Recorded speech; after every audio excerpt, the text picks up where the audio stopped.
साद रिजवी के घर से ऐसी ऐसी चीज़ें बरामद हुई हैं कि लोग हैरान व परेशान हो गए हैं। और यही टॉपिक है कि साद रिजवी के घर से क्या क्या बरामद हुआ और आखिर वो उनके पास आया कहाँ से। तो इस हवाले से मुख्तसर बात करते हैं। जब धरने के दौरान पुलिस गिरफ्तार करने पहुंची साद रिजवी और अनस रिजवी के घर, तो उनके घर से पैसे बरामद हुए और ये पैसे करोड़ों में थे। 11 करोड़ रुपए से जायद उनके घर से बरामद हुए।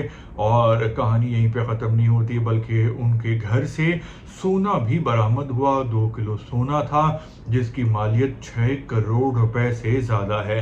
अब लोग ये सवाल कर रहे हैं कि आखिर इनके पास इतना पैसा आया कहाँ से, क्योंकि ये लोग कहीं जॉब करते नहीं हैं, कारोबार करते नहीं हैं। और इनके वालिद साहब खादिम हुसैन रिजवी एक मस्जिद के मुंतज़मिन होते थे और उनकी माहाना तनख्वाह 30,000 रुपये होती थी।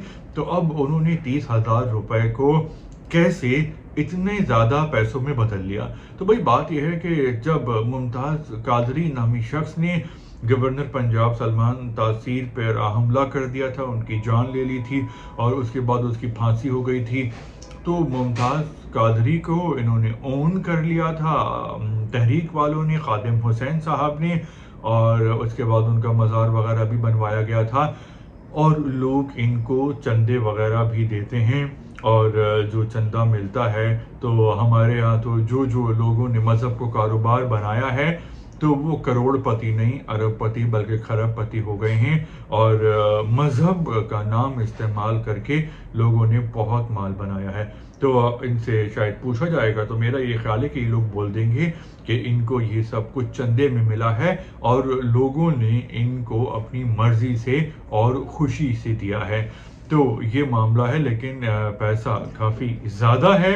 और ये लोग जो 30,000 रुपये जिनकी पूरे घराने की आमदनी होती थी, लेकिन वो कहाँ से कहाँ पहुँच गए हैं।